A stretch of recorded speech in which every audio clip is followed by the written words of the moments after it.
একটি ডিজিটাল ক্যামেরার ওজন কতটুকু হতে পারে? বড় জোর 1 থেকে 1.5 কেজি। সেখানে পৃথিবীর সবচেয়ে বড় ডিজিটাল ক্যামেরার ওজন প্রায় 3000 কেজি এবং এই ক্যামেরার সাইজ একটি প্রাইভেট কারের সমান, যার নাম LSST ক্যাম। এই ক্যামেরা অবশ্য মানুষের ছবি তোলার পরিবর্তে আকাশের দুর্বল আলোর ছবি তুলবে। ক্যামেরাটি এতটাই সেন্সিটিভ যে চাঁদের পৃষ্ঠে একটি মোমবাতির আলো পর্যন্ত ক্যাপচার করতে পারবে।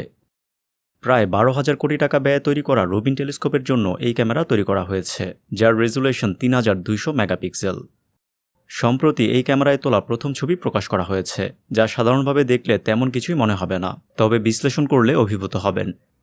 রুবিন টেলিস্কোপ এবং এতে ব্যবহৃত ক্যামেরা নিয়ে আজকের ভিডিও। আমি জুম্মান আছি আপনাদের সাথে, আপনারা দেখছেন বিজ্ঞান পাইসি।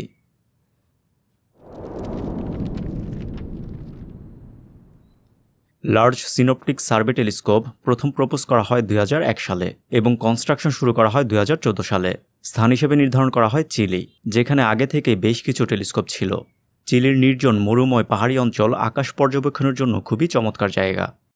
2019 সালে লার্জ সিনোপটিক সার্ভে টেলিস্কোপের নতুন নামকরণ করা হয়, যা বর্তমানে ভেরা রুবিন অবজারভেটরি। ভেরা রুবিন হচ্ছেন প্রথম ব্যক্তি যিনি অবজারভেশনাল এভিডেন্সের মাধ্যমে ডার্ক ম্যাটারের মতো কিছু একটা থাকার বিষয় সামনে নিয়ে আসেন। সৌরমণ্ডলের দিকে লক্ষ্য করলে দেখবেন সূর্যের কাছে থাকা গ্রহের গতি বেশি এবং সূর্য থেকে যত দূরে যাওয়া হবে গ্রহের গতি ততই কম হবে। এর কারণ হচ্ছে গ্র্যাভিটি। একইভাবে যে কোনো গ্যালাক্সির কেন্দ্রের কাছে থাকা স্টারের গতি বেশি থাকা উচিত এবং দূরে থাকা স্টারের গতি কম থাকা উচিত। কিন্তু ভেরা রুবিন পর্যবেক্ষণের মাধ্যমে দেখতে পান গ্যালাক্সির কেন্দ্র থেকে দূরে থাকা স্টারের গতি কেন্দ্রের কাছে থাকা স্টারের চেয়ে বেশি।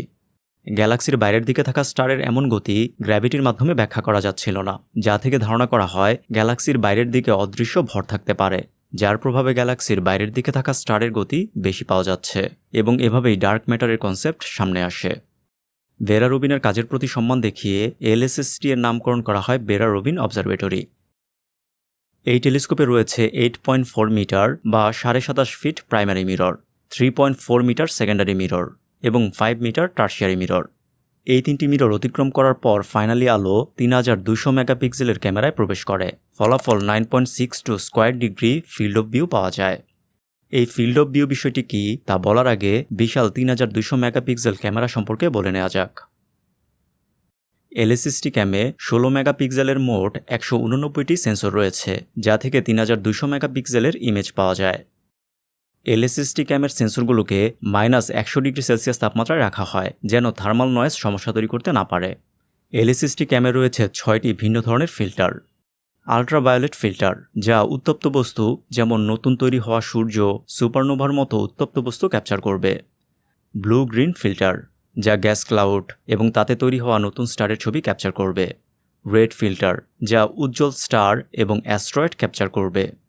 ডিপ রেড ফিল্টার, যা ডাস্ট এবং নিউবর্ন স্টার ক্যাপচার করবে।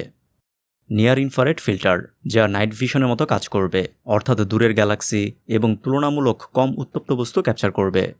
ডিপ নিয়ার ইনফ্রারেড, যা মিল্কি ওয়ে গ্যালাক্সির ডাস্ট ক্যাপচার করবে, যার মাধ্যমে আমাদের গ্যালাক্সির কেন্দ্র সম্পর্কে আরও স্বচ্ছ ধারণা পাওয়া যাবে। LSST ক্যাম একসাথে এই 6টি ফিল্টার ব্যবহার করবে, ফলাফল ছবিতে প্রায় সব ধরনের বিষয় উঠে আসবে। আগামী 10 বছর রুবিন টেলিস্কোপ দক্ষিণ গোলার্ধের আকাশ সার্ভে করবে, যার ফলে এর ফিল্ড অফ ভিউ বেশি রাখা হয়েছে। ফিল্ড অফ ভিউ হচ্ছে একসাথে কতটুকু এরিয়া দেখা যাচ্ছে তা, যদিও একে প্রকাশ করা হয় ডিগ্রিতে। যেমন মনে করুন একটি ক্যামেরা এই দৃশ্যের এইটুকু একসাথে ক্যাপচার করতে পারে। এখন যতটুকু ক্যাপচার করতে পারবে তার দুই শেষ প্রান্ত ক্যামেরার লেন্সের সাথে যত ডিগ্রি কোণ উৎপন্ন করে তাকে বলা হয় ফিল্ড অফ ভিউ। অবশ্য এই ক্ষেত্রে দুই দিক থেকে হিসাব করতে হয়, হরিজন্টালি এবং ভার্টিক্যালি। এখন হরিজন্টালি এবং ভার্টিক্যালি পাওয়া মানকে গুণ করলে পাওয়া যায় টোটাল ফিল্ড অফ ভিউ এবং এই জন্যই ফিল্ড অফ ভিউকে স্কয়ার ডিগ্রিতে প্রকাশ করা হয়। মানুষের চোখের ফিল্ড অফ ভিউ সাধারণত হরিজন্টালি 200 থেকে 220 ডিগ্রি এবং ভার্টিক্যালি 130 থেকে 135 ডিগ্রি। এখন এখান থেকে নিচের মান অর্থাৎ 200 ডিগ্রি এবং 130 ডিগ্রি নিলে মানুষের চোখের ফিল্ড অফ ভিউ দাঁড়ায় 26,000 স্কয়ার ডিগ্রি, যার ফলে আমরা একসাথে বিশাল এরিয়া দেখতে পাই।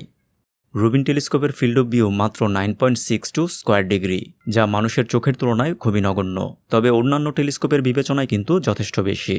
যেমন জেমস ওয়েব স্পেস টেলিস্কোপের নিয়ার ক্যামের ক্ষেত্রে field of view 0.6 square degree এবং MIRI এর ক্ষেত্রে field of view 0.27 square degree. আবার হাবলের ক্ষেত্রে field of view James Webb space টেলিস্কোপের চেয়েও কম, মাত্র 0.0036 স্কয়ার ডিগ্রি। তার মানে হাবল কিংবা জেমস ওয়েবের তুলনায় রুবিনের ফিল্ড অফ ভিউ যথেষ্ট বেশি। আকাশে পূর্ণিমার সময় চাঁদ যতটুকু স্থান জুড়ে থাকে তা মোটামুটি 0.2 স্কোয়ার ডিগ্রি। তার মানে রুবিন 40টিরও বেশি চাঁদ সমপরিমাণ এরিয়া একসাথে ক্যাপচার করতে পারবে। রুবিন টেলিস্কোপ তার বিশাল ফিল্ড অফ ভিউর মাধ্যমে প্রতি 3 থেকে 4 রাতে সম্পূর্ণ দক্ষিণ গোলার্ধের আকাশকে স্ক্যান করবে, যা করতে গিয়ে রুবিন প্রতি রাতে 1000-এর বেশি ছবি তুলবে। পরবর্তীতে সবগুলো ইমেজ একসাথে করে সম্পূর্ণ ইমেজ তৈরি হবে। এখন একে তো রুবিনে থাকা টেলিস্কোপের রেজুলেশন খুবই বেশি, তার উপর প্রতি রাতে 1000-এর বেশি ছবি। ফলাফল রুবিন থেকে প্রতি রাতে বিশাল পরিমাণ ডেটা জেনারেট হবে। রুবিন প্রতি রাতে প্রায় 20 টেরাবাইট ডেটা জেনারেট করবে, অর্থাৎ 20,000 গিগাবাইট। এইভাবে রুবিন টানা 10 বছর আকাশ স্ক্যান করবে। তাহলে ধারণা করতে পারছেন কী পরিমাণ ডেটা তৈরি হবে। 10 বছরে রুবিন প্রায় 6 কোটি গিগাবাইট ডেটা জেনারেট করবে, যা হাবলের গত 34 বছরে পাঠানো ডেটার চেয়ে 500 গুণ বেশি, অ্যামাজন ডাটাবেজের তুলনায় প্রায় 1500 গুণ বেশি এবং উইকিপিডিয়ার সকল ইনফরমেশনের তুলনায় 10 লক্ষ গুণ বেশি। তাহলে বুঝতেই পারছেন রুবিন 10 বছরে কত বিশাল পরিমাণ ডেটা জেনারেট করবে। রুবিনের এই বিশাল পরিমাণ ডেটা আমেরিকাতে নেয়ার জন্য আলাদা high speed optical fibre connection স্থাপন করা হয়েছে এবং ডেটা ট্রান্সফার নেটওয়ার্ক এমনভাবে তৈরি করা হয়েছে যেন 1 সেকেন্ডের মধ্যেই ডেটা আমেরিকাতে চলে যায়, যা যে কোনো ঘটনার তাৎক্ষণিক প্রতিক্রিয়া দিতে কিংবা রিয়েল টাইম অ্যালার্ট থাকার বিষয়টিকে সম্ভব করবে।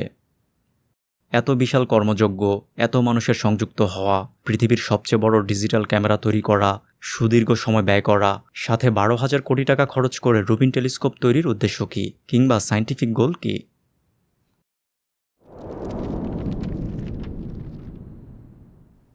কোনো কিছুকে আপনি যদি টানা 10 বছর পর্যবেক্ষণ করেন তবে ওই বিষয় সম্পর্কে আপনার যথেষ্ট ভালো ধারণা তৈরি হবে। ঠিক একইভাবে রুবিন টানা 10 বছর যেহেতু আকাশ পর্যবেক্ষণ করবে, সেহেতু আকাশ সম্পর্কে যথেষ্ট ইনফরমেশন আমাদের কাছে আসবে, অর্থাৎ মহাকাশ সম্পর্কে আমাদের জ্ঞান সমৃদ্ধ হবে। 10 বছরে রুবিন প্রায় 20 বিলিয়ন বা 2000 কোটি অবজেক্ট অবজার্ভ করবে, যা সময়ের সাথে সাথে গ্যালাক্সির পরিবর্তন বুঝতে সাহায্য করবে। এতে ডার্ক ম্যাটার, ডার্ক এনার্জির প্রকৃতি বোঝা সহজ হবে।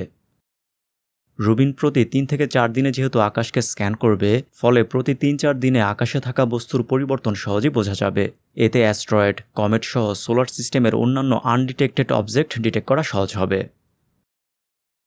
রুবিন আমাদের মিল্কি ওয়ে গ্যালাক্সির ডিটেল ম্যাপ তৈরি করবে, যা মিল্কি ওয়ের স্ট্রাকচার, তারার ডিস্ট্রিবিউশন এবং মিল্কি ওয়েতে থাকা অন্যান্য সিলেস্টিয়াল অবজেক্ট সম্পর্কে বুঝতে সহায়ক হবে। রুবিন আকাশে থাকা অবজেক্টের উজ্জ্বলতা পরিবর্তন পর্যবেক্ষণ করবে, যা সুপারনোভা এবং ভ্যারিয়েবল স্টার সম্পৃক্ত বিভিন্ন ইনসাইট সামনে নিয়ে আসবে। ভ্যারিয়েবল স্টারের উজ্জ্বলতার পার্থক্য সহজে বোঝা যায় না, কিন্তু রুবিন যেহেতু কনস্ট্যান্টলি আকাশ সার্ভে করবে, ফলে ভ্যারিয়েবল স্টারের উজ্জ্বলতার পার্থক্য বোঝা যাবে। সুপারনোভার প্রচণ্ড উজ্জ্বল আলো প্রায় 1 সপ্তাহ পর্যন্ত স্থায়ী হয়ে থাকে, কিন্তু বেশিরভাগ সুপারনোভা আমরা মিস করি। তবে রুবিন যেহেতু সার্বক্ষণিক আকাশ পর্যবেক্ষণ করবে, সেহেতু আগের যে কোনো সময়ের চেয়ে বেশি সুপারনোভা ডিটেক্ট করা যাবে। রুবিন যেহেতু বিশাল পরিমাণ ডেটা কালেক্ট করবে, সেহেতু পৃথিবীর জন্য পটেনশিয়াল থ্রেট ডিটেক্ট করা এবং এর বিপরীতে ব্যবস্থা নেওয়া সহজ হবে। ইতিমধ্যে রুবিন অবজারভেটরি তার কার্যক্রম শুরু করেছে। 2025 সালের 23 জুন রুবিন প্রথম ইমেজ রিলিজ করেছে, যা রুবিন ফার্স্ট লুক নামে পরিচিত। রুবিনের ক্যাপচার করা প্রথম ছবি এবং অল্প কয়েকদিনের কার্যক্রমে রুবিন কী কী বিষয় সামনে নিয়ে এসেছে সেই সম্পর্কে বলা যাক। এটি হচ্ছে ভেরা রুবিন অবজারভেটরি রিলিজ করা প্রথম ইমেজ, যা মূলত ভার্গো গ্যালাক্সি ক্লাস্টারের ইমেজ। আকাশে 70টি চাঁদ যতটুকু এরিয়া কাভার করবে ততটুকু এরিয়ার ছবি এটি। 1100টি ইন্ডিভিজুয়াল ছবি একসাথে করে এই ছবিটি তৈরি করা হয়েছে এবং এতে প্রায় 3 ট্রিলিয়ন পিক্সেল ব্যবহার হয়েছে। এখন আপনার মনে প্রশ্ন আসতে পারে, অন্যান্য টেলিস্কোপের মাধ্যমে তোলা ছবির সাথে এই ছবির পার্থক্য কোথায়? এক্ষেত্রে পৃথিবীতে থাকা অন্য একটি সার্ভে টেলিস্কোপ অর্থাৎ সোন ডিজিটাল স্কাই সার্ভের ছবির সাথে তুলনা করে দেখা যাক। এটি হচ্ছে স্লোনের তোলা ভার্গো ক্লাস্টারের ছবি। এবার দেখা যাক রুবিনের ছবি। খেয়াল করেছেন নিশ্চয়ই রুবিনের ইমেজে কতটা বেশি ডিটেল রয়েছে। যেমন স্লোনে এই দুটি গ্যালাক্সিকে যথেষ্ট ছোট মনে হলেও রুবিনে এদের প্রকৃত সাইজ বোঝা যাচ্ছে। এছাড়া এই 4টি গ্যালাক্সিকে স্লোনে আলাদা আলাদা মনে হলেও রুবিনের মাধ্যমে দেখা যাচ্ছে এরা আসলে পরস্পরের সাথে কানেক্টেড। এছাড়া স্লোনে এই অতি দুর্বল আলোর গ্যালাক্সি দেখাই যায়নি, যা রুবিনের মাধ্যমে দেখা যাচ্ছে। এর বাইরে ব্যাকগ্রাউন্ড গ্যালাক্সির ক্ষেত্রে লক্ষ্য করুন। স্লোনে ব্যাকগ্রাউন্ড গ্যালাক্সি খুব বেশি দেখা না গেলেও রুবিনের ইমেজ ব্যাকগ্রাউন্ড গ্যালাক্সিতে পরিপূর্ণ। রুবিন কী পরিমাণ নতুন ব্যাকগ্রাউন্ড গ্যালাক্সি ক্যাপচার করতে পেরেছে তা ভার্গো ক্লাস্টারের এই ছবির মাধ্যমে বুঝতে পারবেন। এখানে গ্যালাক্সিগুলোর নামকরণ করা হলেও ব্যাকগ্রাউন্ডে অনেক গ্যালাক্সি রয়েছে যাদের কোনো নাম নেই। আসলে এদেরকে আগে দেখাই যায়নি। রুবিনের ইমেজের মাধ্যমেই এদের বেশিরভাগকে প্রথমবারের মতো দেখা গিয়েছে। এখন অনেকের মধ্যেই হয়তো জেমস ওয়েবের সাথে রুবিনের তুলনা কেমন সেটা জানার আগ্রহ তৈরি হয়েছে। আসলে জেমস ওয়েব এবং রুবিন দুইটি ভিন্ন উদ্দেশ্যে তৈরি করা। যেমন রুবিনের ফিল্ড অফ ভিউ বেশি রাখা হয়েছে কারণ এটি আকাশকে কনস্ট্যান্টলি পর্যবেক্ষণ করবে। এছাড়া Rubin near ultraviolet, near infrared এবং ভিজিবল লাইট ক্যাপচার করতে সক্ষম। ফলে রুবিনের মাধ্যমে গ্যালাক্সির শেপ যথেষ্ট ভালোভাবে বোঝা যায়, যদিও গ্যালাক্সির পেছনে কি রয়েছে সেটা ভালোভাবে দেখা যায় না। যেমন এই গ্যালাক্সিগুলোর পেছনে থাকা অবজেক্ট ভালোভাবে বোঝা যাচ্ছে না। অন্যদিকে জেমস ওয়েব তৈরি করা হয়েছে দূরবর্তী অবজেক্টের ডিটেল ইমেজ পাওয়ার জন্য, যার ফলে জেমস ওয়েবের ফিল্ড অফ ভিউ রুবিনের তুলনায় যথেষ্ট ছোট, যার তুলনামূলক চিত্র এখানে দেখতে পাচ্ছেন। জেমস ওয়েব মূলত আকাশের ছোট একটি অংশের লং এক্সপোজারের মাধ্যমে ছবি তোলে, ফলে ওই স্থানের ডিটেল ইমেজ পাওয়া যায়। এছাড়া James Webb infrared light capture করে, এর ফলে জেমস ওয়েব কসমিক ডাস্টের পেছনে থাকা বস্তুর ছবিও তুলতে সক্ষম। আসলে এক একটি টেলিস্কোপ এক এক উদ্দেশ্য তৈরি করা হয় এবং সেই ক্ষেত্রে এক এক ধরনের মেকানিজম ইউজ করা হয়। যেমন কোনো একটি টেলিস্কোপ গামা রে ডিটেক্ট করে, আবার কোনোটি এক্স রে, আবার কোনোটি রেডিও ওয়েভ। এই ছবিতে উল্লেখযোগ্য কিছু টেলিস্কোপ কোন আলো ক্যাপচার করে তা উল্লেখ করা হয়েছে। যাই হোক, রুবিনের ফুল রেজুলেশনের ইমেজ আপনি চাইলে এই ওয়েবসাইট থেকে দেখতে পাবেন। ভিডিও ডেসক্রিপশনে ওয়েবসাইটটির লিঙ্ক দেওয়া থাকবে। যদিও এই ছবিটি সম্পূর্ণ দক্ষিণ গোলার্ধের আকাশের ছবি নয়, আকাশের সামান্য অংশের ছবি। রুবিনের টোটাল ফিল্ড অফ ভিউ অর্থাৎ যতটা আকাশ সে কাভার করবে তার সামান্য অংশই এই ছবিতে দেখা যাচ্ছে। এই ছবির অবশ্য আরেকটি চমৎকার বিষয় রয়েছে, এখন সেটা কি তা একটু পরে বলছি। রুবিনের ছবিতে থাকা কিছু কিছু অবজেক্টকে খুবই উজ্জ্বল দেখাচ্ছে। এগুলো মূলত আমাদের গ্যালাক্সিতে থাকা স্টারের ছবি। এই সকল উজ্জ্বল স্টারের চারদিকে আবার 4টি রেড লাইন বা স্পাইক দেখা যাচ্ছে। এই স্পাইকগুলো অবশ্য রিয়েল নয়, এগুলো তৈরি হয় মূলত টেলিস্কোপের কাঠামোর কারণে। রুবিনের প্রাইমারি মিররের সামনে সম্পূর্ণ কাঠামোকে ধরে রাখার জন্য 4টি সাপোর্ট বিম রয়েছে এবং এর ফলে 4টি রেড লাইন তৈরি হয়েছে। জেমস ওয়েবের ছবির ক্ষেত্রে অবশ্য 6টি লাইন দেখা যায়, কারণ জেমস ওয়েবে থাকা মিররগুলো ষড়ভুজাকৃতির, যার ফলে ছবিতে 6টি স্পাইক দেখা যায়। এর বাইরে কিছু কিছু অবজেক্টের চারদিকে ডোনাটের মতো বৃত্তাকার ইফেক্ট দেখা যাচ্ছে, এটাও তৈরি হয়েছে মিররের ফলে। রুবিনের প্রাইমারি মিররের মাঝখানে টার্সিয়ারি মিররের অবস্থান, ফলাফল প্রাইমারি মিররের শেপ বৃত্তাকার ডোনাটের মতো, এবং এরই ইফেক্ট দেখা গিয়েছে ছবির কিছু কিছু অংশে। রুবিন যে শুধুমাত্র এই ডিটেল ইমেজ তুলেছে তা কিন্তু নয়। রুবিন মাত্র 10 ঘন্টার পর্যবেক্ষণে 2104টি নতুন অ্যাস্ট্রয়েড ডিটেক্ট করেছে, যার মধ্যে 7টি হচ্ছে নিয়ার আর্থ অ্যাস্ট্রয়েড, 11টি জুপিটার ট্রজেন অ্যাস্ট্রয়েড, 9টি ট্রান্স নেপচুনিয়ান অবজেক্ট বা Kuiper belt object. Asteroid detect করা খুবই কঠিন কাজ, যা আমার এই দুইটি ভিডিও দেখলে বুঝতে পারবেন।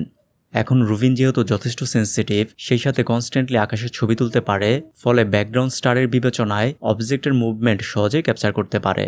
ফলাফল মাত্র 10 ঘন্টায় 2104টি অ্যাস্ট্রয়েড আইডেন্টিফাই করা, তাও আবার আকাশের অতি সামান্য অংশে। এখন চিন্তা করুন, সম্পূর্ণ দক্ষিণ গোলার্ধের আকাশ টানা 10 বছর সার্ভে করার পর রুবিন কী পরিমাণ অ্যাস্ট্রয়েড সামনে নিয়ে আসবে। ধারণা করা হচ্ছে রুবিন আগামী 2-3 বছরে গত 200 বছরে আবিষ্কার করা অ্যাস্ট্রয়েডের চেয়েও বেশি সংখ্যক অ্যাস্ট্রয়েড ডিটেক্ট করবে। রুবিন তাদের ইমেজ যেই ওয়েবসাইটে আপলোড করেছিল, অর্থাৎ যেই লিঙ্কটি আমি ডেসক্রিপশন বক্সে দিয়েছি, সেখান থেকে আপনি অ্যাস্ট্রয়েডের মুভমেন্টও দেখতে পাবেন। এই যে লাল সবুজ লাইন দেখতে পাচ্ছেন, এগুলো হচ্ছে অ্যাস্ট্রয়েড। এই ওয়েবসাইটে আরেকটি বিষয় রয়েছে, আপনি যদি স্কাই সিন্থ অন করেন তাহলে ছবি মুভ করার সাথে সাথে চমৎকার সাউন্ড শুনতে পাবেন।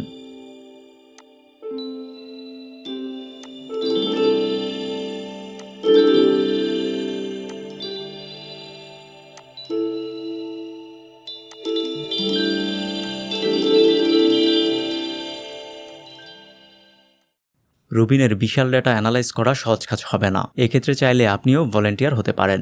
রুবিন কমেট ক্যাচারে জয়েন করে রুবিনের ইমেজ থেকে অ্যাস্ট্রয়েড ডিটেক্ট করতে পারেন, বিশেষ করে যেগুলো ধূমকেতু বা কমেটের মতো আচরণ করে এমন বস্তু। রুবিন কমেট ক্যাচারের লিঙ্কও ডেসক্রিপশন বক্সে দেওয়া থাকবে। মানুষের সাথে সাথে ভবিষ্যতে রুবিনের বিশাল ডেটা অ্যানালাইজ করার ক্ষেত্রে নিশ্চিতভাবে আর্টিফিশিয়াল ইন্টেলিজেন্স ব্যবহার করা হবে, কারণ বিশাল ডেটা অ্যানালাইজ করার ক্ষেত্রে এআই খুবই কার্যকর। রুবিন কার্যক্রম শুরু করেছে বেশি দিন হয়নি, এতেই কত নতুন বিষয় সামনে চলে এসেছে। আগামী 10 বছরে আরও কত নতুন বিষয় সামনে আসবে বুঝতেই পারছেন।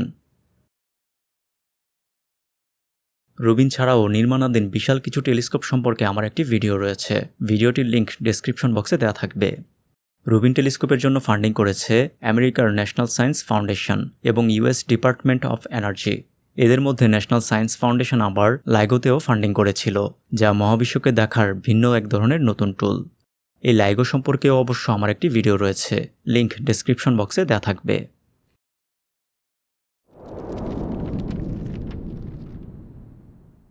স্বর্ণ খুবই সমাদৃত একটি ধাতু, তবে এই স্বর্ণ কিন্তু পৃথিবীতে তৈরি হয়নি কিংবা হয় না। স্বর্ণের দুষ্প্রাপ্যতার জন্য কৃত্রিমভাবে স্বর্ণ তৈরি অর্থাৎ পারদ কিংবা লেড থেকে স্বর্ণ তৈরির চেষ্টা চলে আসছে বহুদিন থেকে। স্বর্ণ সম্পৃক্ত এই সকল বিষয়গুলো বিস্তারিত জানতে এই ভিডিওটি দেখতে পারেন। ভিডিও ভালো লাগলে বিজ্ঞান পাইসি পরিবারে যুক্ত হয়ে সাথে থাকতে পারেন।